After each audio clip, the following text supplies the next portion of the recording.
Welcome to Sai Learning by Swaliha Ansari. In the last lectures, we have seen what is rotational kinematics and moment of inertia. So today in this lecture, we will begin with rotational dynamics.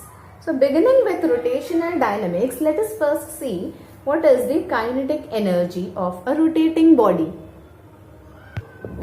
Let us consider a rigid body with an axis of rotation passing through O, and it has various number of particles. Okay, I will name these particle as, this particle is first particle with mass m1, this is m2, m3 and mn, since there are n number of particles. The distance of this particle from this axis of rotation is r1. Similarly, this is r2, this will be r3 and this will be rn.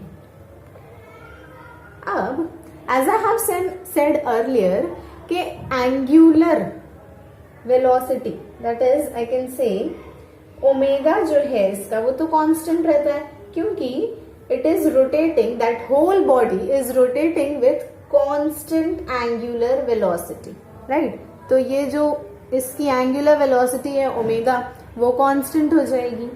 Similarly यहाँ पे हर particle क्या कर रहा है, ये body जो है, ये पूरी बॉडी तो रोटेशनल मोशन परफॉर्म कर रही है, लेकिन इसका हर पार्टिकल सर्क्यूलर मोशन परफॉर्म कर रहा है. Means all particle will move in this way, सब सर्क्यूलर वे में घूमेंगे और सबका रेडियस क्या है, सबका रेडियस अलग अलग है. जैसे पार्टिकल फर्स्ट, उसका मास m1 है, रेडियस r1 है. सेकेंड पार्टिकल का मास m2 है, रेडियस r2 है. थर्ड पार्टिकल का मास m3 है, रेडियस r3 है. वैसे ही nth पार्टिकल का रेडियस rn है, मास mn है, राइट. अब ये सब सर्क्यूलर मोशन परफॉर्म कर रहे हैं. अब जैसे कि मैंने सर्क्यूलर मोशन में भी कहा था कि when a particle is performing circular motion, तो उसकी लीनियर वेलोसिटी उसके सर्कमफेरेंस को टैंजेंशियल वे में होती है. मींस हम अगर कोई चीज को सर्क्यूलर मोशन में घुमाते हुए उसे छोड़ देंगे तो वो गोल घूमते हुए नहीं जाएगी. वो कैसे जाएगी, स्ट्रेट चली जाएगी. जिस पोजीशन में, जिस डायरेक्शन में आप उसको घुमा रहे थे, वो वहीं को उसी सर्कमफेरेंस को टैंजेंट बनाते हुए आगे चली जाएगी. मींस अगर मैं यहाँ पे देख रही हूँ तो इस पॉइंट पे उसकी linear velocity will be v, that is v1. इस पॉइंट पे इट विल बी v2, इस पॉइंट पे इट विल बी v3 और इस पॉइंट पे इट विल बी vn. ठीक है. सो इस तरीके से लीनियर वेलोसिटीज मिलेंगी. So let me draw the diagram in a clear and neat way. So ये ज्यादा क्लियर है, राइट. अब हम आगे बढ़ते हैं. What we are finding is the kinetic energy of the rotating body. तो अब काइनेटिक एनर्जी पता करने के लिए जब भी हमें रोटेशनल मोशन में रोटेटिंग बॉडी की कोई भी डेरिवेशन अगर हम कर रहे हैं, लाइक काइनेटिक एनर्जी हो गई, टॉर्क हो गई, एंगुलर मोमेंटम हो गई, तो हम प्रोसीड कहां से करेंगे, we will proceed from linear motion. हम लीनियर मोशन से देखेंगे. तो अब लीनियर मोशन में काइनेटिक एनर्जी क्या होती है, it is half mv², correct. तो हम वहीं से आगे बढ़ेंगे.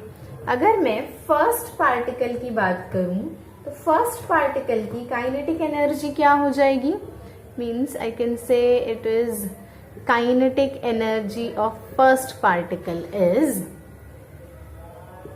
हाफ mv² की का फॉर्मूला अगर हम लगाएं तो it will be half m1v1², correct.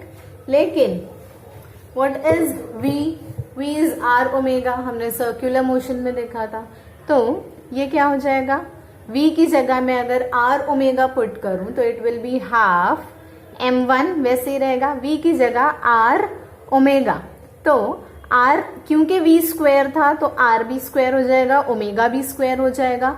लेकिन क्योंकि हमारे हर पार्टिकल का r अलग अलग है, हेंस हम यहाँ पे 1 लिखेंगे, इट इज r1. लेकिन ओमेगा तो कांस्टेंट है, correct. So it became half m1r1 omega square.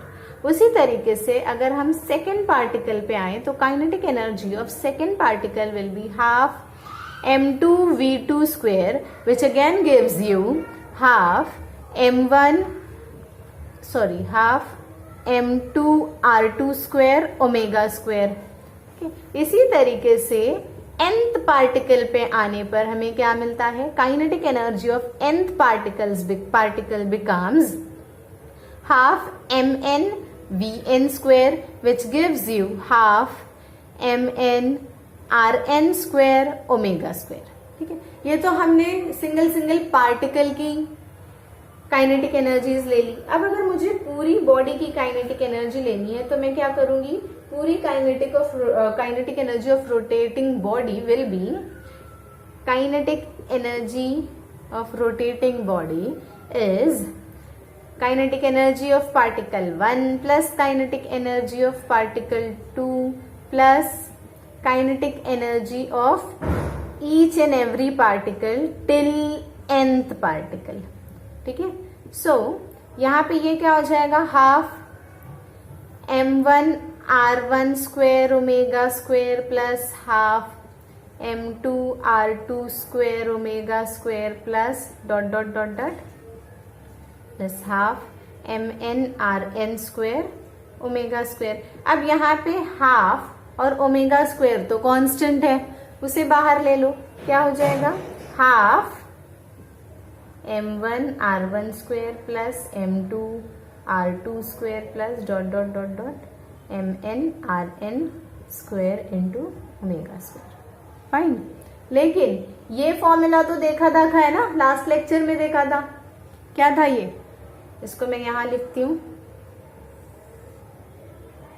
Kinetic energy क्या होगी रोटेटिंग बॉडी की, हाफ, और ये गया पूरा summation of MIRI square where I is from 1 till n omega square. ऐसे ही लिखते थे इसको, ये फॉर्मूला किसका था, moment of inertia, so it becomes half I omega square. So the kinetic energy of a rotating body becomes half I omega square. ठीक है, got it? Any doubt? So moving further, let us move to the next derivation. Let us now find torque acting on a rotating body. So what are we finding now? Torque acting on a rotating body. Okay. जिस तरीके से पिछले diagram में velocity tangential थी, हम यहाँ पे force को टेंजेंशियल ले सकते हैं। ठीक है, because force will also be in that particular direction, और क्योंकि रोटेटिंग बॉडी का ओमेगा कांस्टेंट होता है, अल्फा भी कांस्टेंट होगा। ठीक है, so let us proceed. As I have said earlier, हम शुरुआत कहां से करेंगे, लीनियर मोशन से। तो लीनियर मोशन में अगर मुझे टॉर्क पे बढ़ना है तो आप कैसे याद रखोगे, टॉर्क पे बढ़ना है, टॉर्क किसका एनालॉग है, फोर्स का, मींस जहां लीनियर मोशन में फोर्स यूज करते हैं वहां रोटेशनल मोशन में हम टॉर्क यूज करते हैं। तो अगर मुझे फोर्स से स्टार्ट करना है तो फोर्स का फॉर्मूला क्या होता है, mass into acceleration. Fine, so let us begin from force. अगर मैं फर्स्ट पार्टिकल की बात करूं तो फर्स्ट पार्टिकल के केस में F1 क्या हो जाएगा, M1 A1, लेकिन what is A is equal to R alpha, so ये हो जाएगा M1 R1 अल्फा, अल्फा तो कांस्टेंट है। वैसे ही F2 will be M2 A2 which becomes M2 R2 alpha, and Fn becomes MnAn which is MnRn alpha। ठीक है, हमने force तो पता कर लिया, अब आते हैं टॉर्क पे। टॉर्क कैसे पता करेंगे, टॉर्क का फॉर्मूला क्या है, टॉर्क इज RF, मीन्स अगर मुझे एक एक पार्टिकल का, सिंगल पार्टिकल का टॉर्क पता करना है, मीन्स τ1 क्या हो जाएगा, R1 F1। अब R1 F1 के हिसाब से this will be R1 m1 r1 alpha, which becomes m1 r1 square alpha. Similarly, tau 2 will be r2 f2, which is r2 m2 r2 alpha. क्योंकि r2 दो बार है, मल्टीप्लाई हो जाएगा m2 r2 square alpha.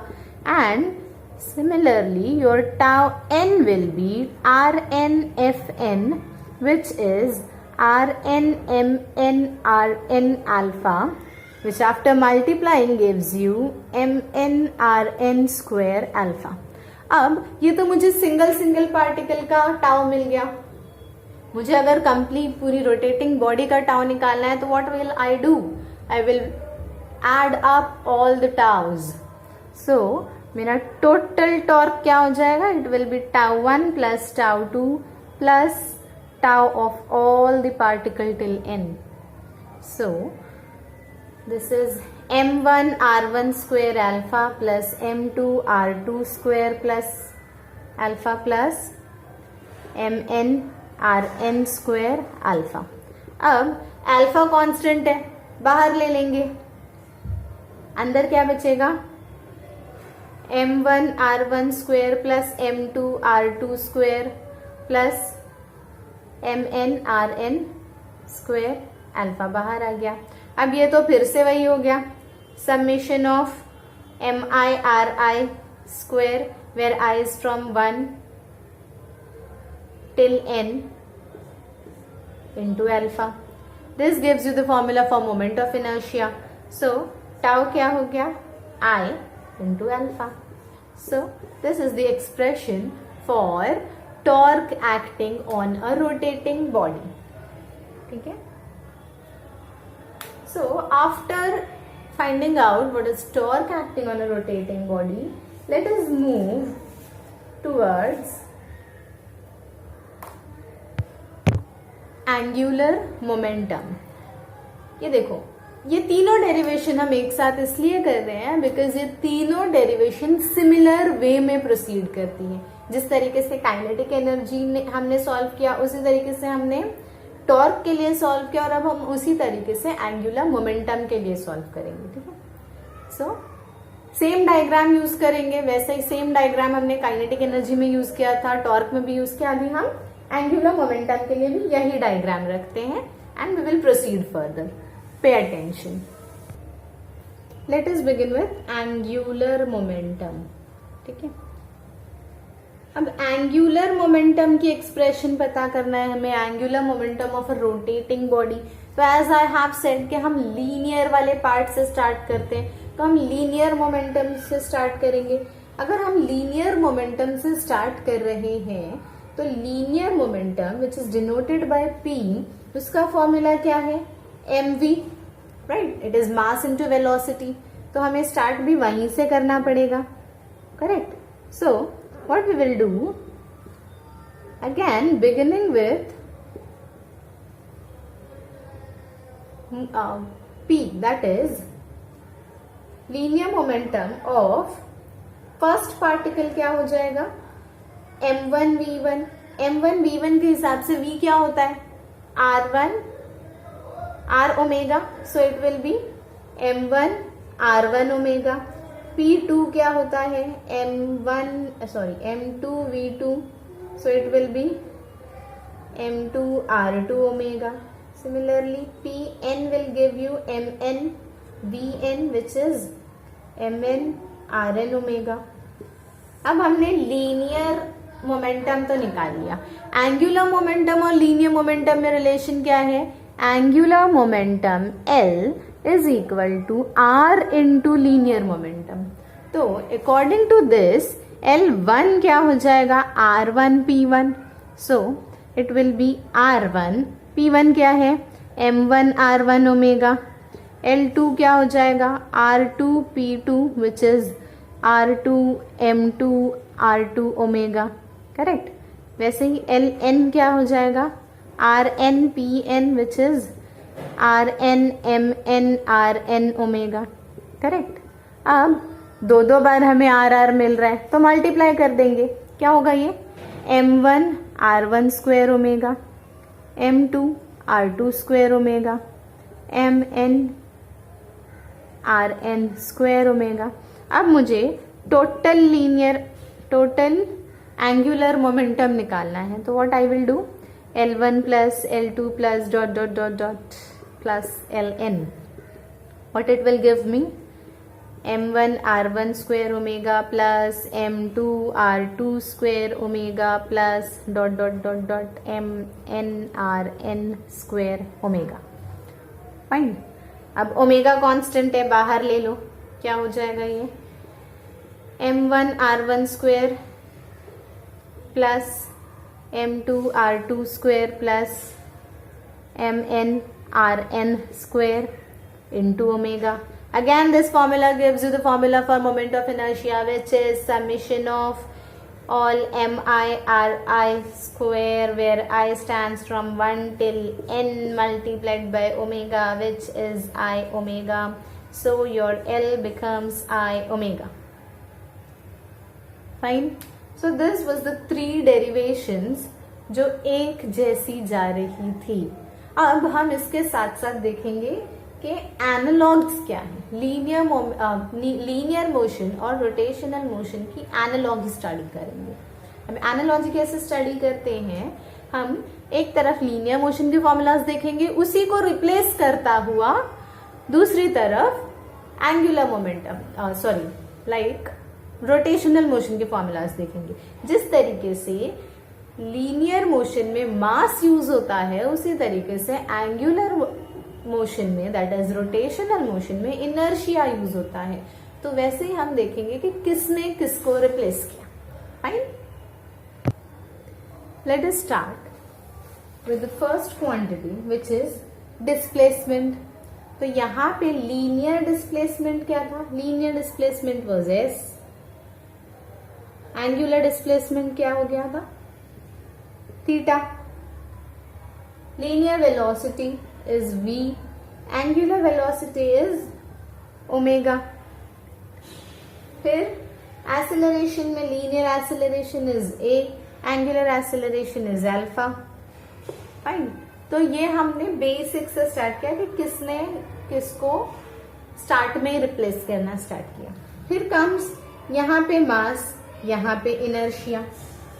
अब जब हमें इतना पता चल गया कि डिस्प्लेसमेंट, लीनियर डिस्प्लेसमेंट की जगह एंगुलर डिस्प्लेसमेंट, लीनियर वेलोसिटी की जगह एंगुलर वेलोसिटी, लीनियर एक्सेलरेशन की जगह एंगुलर एक्सेलरेशन, मास की जगह इनर्शिया, तो अब हम आगे का फॉर्मूला वाइज ही देख सकते हैं।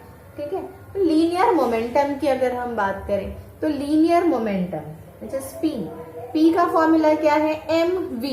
तो यहाँ पे इसकी जगह लेता है angular momentum which is denoted by L, और मास की जगह आएगा इनर्शिया, v की जगह आएगा omega. So it becomes I omega, जैसा हमने डेरिवेशन में भी देखा। देन कम्स यहाँ पे फोर्स। फोर्स क्या है, force is rate of change of linear momentum. So rate of change of linear momentum which is already given by Newton's second law of motion, तो ये हो जाता है dp by dt, correct, dp by dt। उसी तरीके से यहाँ पे आ जाएगा टॉर्क जो कि है dl by dt, ठीक है, which is rate of change of angular momentum। अब हम ऑलरेडी अभी टॉर्क का फॉर्मूला देख चुके हैं which is rf। यहां पर रिलेशन क्या है, आर पी। ओके, उसी तरीके से यहां पे इन दोनों का रिलेशन क्या था, S is equal to R theta. इन दोनों का रिलेशन क्या था, V is equal to R omega. इन दोनों का रिलेशन क्या था, A is equal to R alpha. So these are L is equal to Rp, tau is equal to Rf। Now proceeding the kinetic energy। kinetic energy यहाँ क्या होती है, half mv square. तो यहाँ पे क्या हो जाएगी kinetic energy, it will be half I omega square. Fine. अब अगर हम नेक्स्ट देखें work, again this is linear, this is rotational। Work. Work क्या होता है? It is F into S. तो एंगुलर मोमेंटम में क्या हो जाएगा, सॉरी रोटेशनल मोशन में वर्क क्या हो जाएगा? वर्क विल बी, F की जगह कौन आएगा? टाउ। S की जगह कौन आएगा? थीटा। तो it will be tau theta. अगर मैं पावर की बात करूं तो पावर का फॉर्मूला क्या है? Power is F into v, right, which is rate of change of work. So F into v, यहां पे क्या हो जाएगा power? It will be tau into omega. ठीक है। सो हमने अभी जो देखी वो एनालॉगीज थी। okay? हम इधर का उधर कैसे शिफ्ट करेंगे? लीनियर मोशन से रोटेशनल मोशन के कन्वर्जन्स देख लिए in simple words. Let us start with theorem of parallel axis. अब थियरम ऑफ पैरेलल एक्सिस की स्टेटमेंट क्या कहती है? It states that the moment of inertia of a body about any axis is equal to the sum of its moment of inertia about an axis parallel to the axis of rotation, and it is passing through the center of mass and the product of its mass and the square of the perpendicular distance between the two parallel axes. कुछ नहीं समझा? Let us try to understand it. I said it states that the moment of inertia of a body about any axis of rotation. Okay. So this is my axis of rotation. This is my axis of rotation. ये जो है मेरा centre of मास है। यहां से भी मेरी एक एक्सिस पास हो रही है जो कि इस एक्सिस को पैरेलल है। ये दोनों एक्सिस पैरेलल है।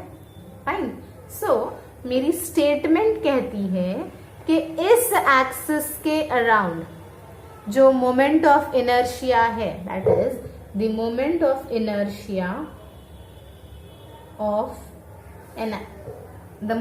Inertia of a body about any axis of rotation is equal to the sum of, sum means हमें प्लस करना है, बट किसका सम?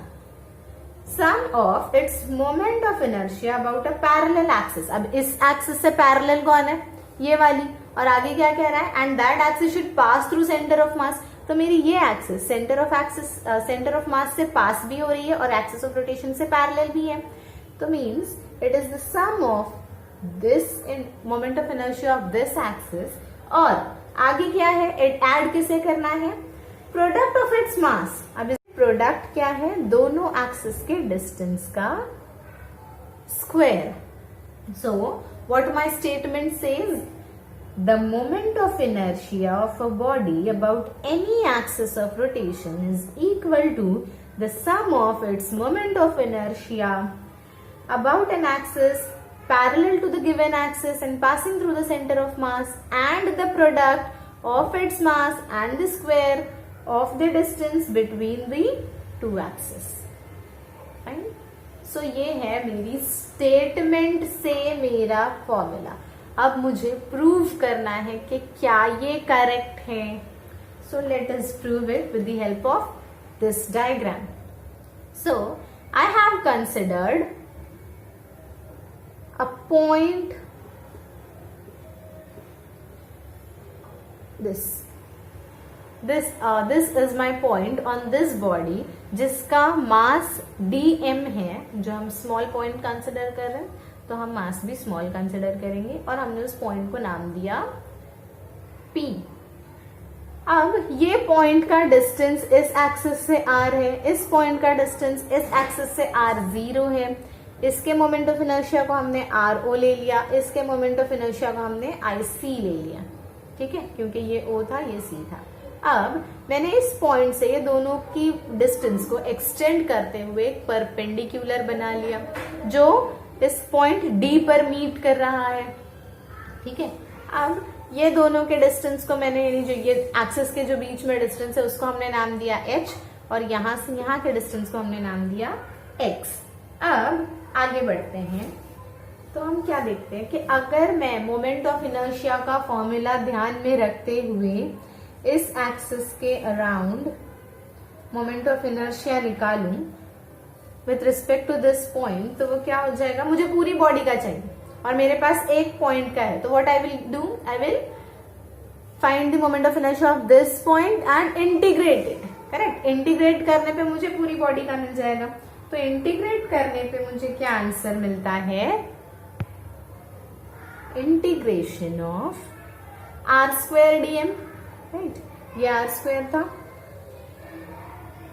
क्यों, क्योंकि हम मोमेंट ऑफ इनर्शिया कैसे पता करते थे, मास इनटू डिस्टेंस स्क्वायर। तो मास यहाँ डीएम है और डिस्टेंस क्या है, आर है। उसी तरीके से आई सी क्या हो जाएगा, I C will be integration of R zero square DM. ये होगी हमारी इक्वेशन 2। अब हमें आई जीरो, आई ओ और आई सी तो मिल गया है। सो प्रोसीडिंग फर्दर, अगर मैं ये ट्रायंगल देखूं, ट्रायंगल ओपीडी, तो इसमें मैं पाइथागोरस अप्लाई कर सकती हूँ since it is a right angle triangle. तो अप्लाइंग पाइथागोरस क्या हो जाएगा, OP square is equal to OD square plus PD square. लेकिन ओडी क्या है, OD is OC plus CD, तो मैं यहाँ ओडी की जगह OC plus CD the whole square plus PD square लिख सकती हूँ। अब this became the formula of a plus b the whole square, so expanded with that formula it will become OC square plus 2 OCCD plus CD square plus PD square.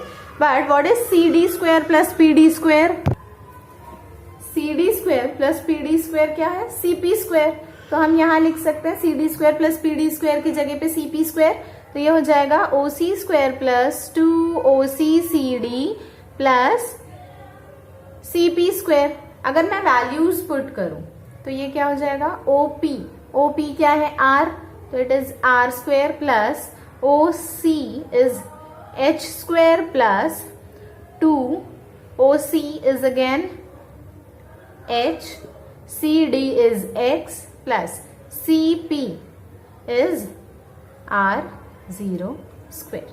ठीक है, now I will integrate this given equation with respect to dm. तो क्या हो जाएगा, r square dm is equal to integration h square dm plus integration 2hx dm plus integration r zero square dm. ठीक है, integration are square DM क्या है, आई zero, तो इसकी जगह पे we can put I zero. अब एच स्क्वायर तो कांस्टेंट है, एच स्क्वायर बाहर आ जाएगा, integration of DM plus 2h constant है, बाहर आ गया X DM plus again this becomes I C, तो ये हो गया I C. I zero is equal to integration of DM क्या होता है, the complete mass of the body which is ये H square into M plus x DM, integration of X DM, तो centre of mass के पास है तो it becomes zero. ठीक है, integration X DM is zero since it is on the centre of mass. So ये हो जाएगा, ये जीरो होने की वजह से ये पूरा टर्म जीरो हो जाएगा, बचा क्या, आई सी। सो अगर मैं इसे रीअरेंज करूं तो this will be somewhat IC plus MH square. This is what I have to find. Right? यही था, I0 is equal to IC plus MH square. I0 is equal to IC plus MH square. So this was all about the theorem of parallel axis. Now let us move towards theorem of perpendicular axis. So theorem of perpendicular axis states that the moment of inertia of a plane lamina about an axis perpendicular to its plane is equal to the sum of its moment of inertia about two mutually perpendicular axes concurrent with the perpendicular axis and lying in the plane of laminar body. Again इतनी बड़ी definition थी, हमें नहीं समझी, right? सो हम उसे समझने की कोशिश करते हैं. थियरम क्या कहती है कि कोई एक एक्सिस ऑफ रोटेशन जो इस बॉडी से परपेंडिकुलर, यानी लाइक अगर मैं एक लैमिनार एक बॉडी ले लूं, ठीक है, ये मेरी बॉडी है, तो ये इसकी एक्सिस ऑफ रोटेशन होगी जो इस बॉडी से पास हो रही है और इससे परपेंडिकुलर है, राइट? ये इसकी प्लेन है, बॉडी का लैमिनार प्लेन है, और ये मेरी एक्सिस ऑफ रोटेशन है, बॉडी ऐसे मूव हो रही है, राइट? ऐसे रोटेट हो रही है. अब इस एक्सिस के अलोंग जो मोमेंट ऑफ इनर्शिया है that will be equal to the sum of these two moment of inertia, जो कि कुछ इस तरीके से है.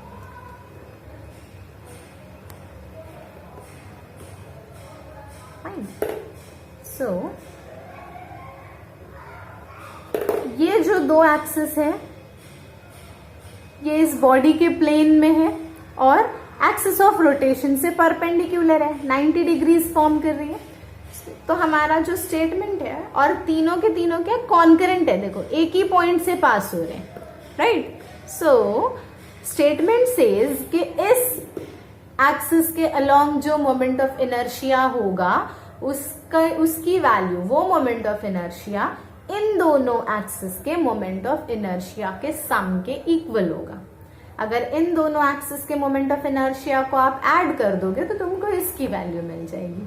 Fine. So let us prove this statement, कि क्या ये सही है. सो फॉर प्रूविंग हम क्या करेंगे, लेट अस बिगिन. देखो ये यहाँ पे मैंने एक पॉइंट ऑब्जेक्ट ले लिया जिसका मास है dm, हमने उसे नेम दिया p. अब ये p का डिस्टेंस इस z एक्सिस से कितना है, यानी मेरी जो एक्सिस ऑफ रोटेशन है उससे उसका डिस्टेंस r है. ये मेरी y एक्सिस है, ये मेरी x एक्सिस है. x इस y एक्सिस से इसका डिस्टेंस ये होगा, correct? It is perpendicular to this. लेकिन ये जो डिस्टेंस है this is equal to this much, तो ये जितना होगा वो इतना, ये भी उतना ही होगा. क्यों? क्योंकि ये क्या बना रहा है, पैरेललोग्राम बना रहा है, ऑपोजिट साइड सेम होती है. तो ऑपोजिट साइड सेम होने की वजह से ये जितना ये था, दैट इज जितना x यहाँ पे था यही उतना इधर होगा. Means I can say this is as x. Similarly जितना ये था उतना ये भी होगा. सो अगर ये y है, y एक्सिस का है नंबर है, तो यहाँ पे जितनी वैल्यू यहाँ पे y की है उतनी वैल्यू ये भी होगी. So I can say this is as y. Means p का y से distance is x and p का x से distance is y and p का z से डिस्टेंस इज r. तो अगर अब मैं तीनों एक्सिस के along moment of inertia find करूं तो क्या हो जाएगा, iz विल बी, जैसा मोमेंट ऑफ इनर्शिया का फॉर्मूला था, integration of r square dm, वैसे ही ix क्या हो जाएगा, integration of y square dm, और iy क्या हो जाएगा, integration of x square dm. Correct? अब मुझे ये तीनों मिल गया. अब मैं एक ट्रायंगल लेती हूँ, या तो ये ले लो या तो ये ले लो. I am taking OLP. अगर मैं OLP पे पाइथागोरस थ्योरम अप्लाई करूं तो ये हो जाएगा OP square is equal to OL square plus PL square. So OP is R, OL is Y and PL is X. So integrate this equation with respect to dm. क्या मिलेगा, integration r square dm is equal to integration y square dm plus integration x square dm. r square dm क्या था, iz, y square dm क्या था, ix, और x square dm क्या था, iy. This is what the theorem was trying to say. Right? So this was your theorem of perpendicular axis. With this हमारा rotational dynamics का part complete होता है और जो फोर्थ पार्ट है रोलिंग मोशन का, we will start with that part in the next lecture. So, this was all about circular motion, rotational kinematics, moment of inertia, rotational dynamics. So, let us study about rolling motion in the next lecture. Till then, thank you. Bye.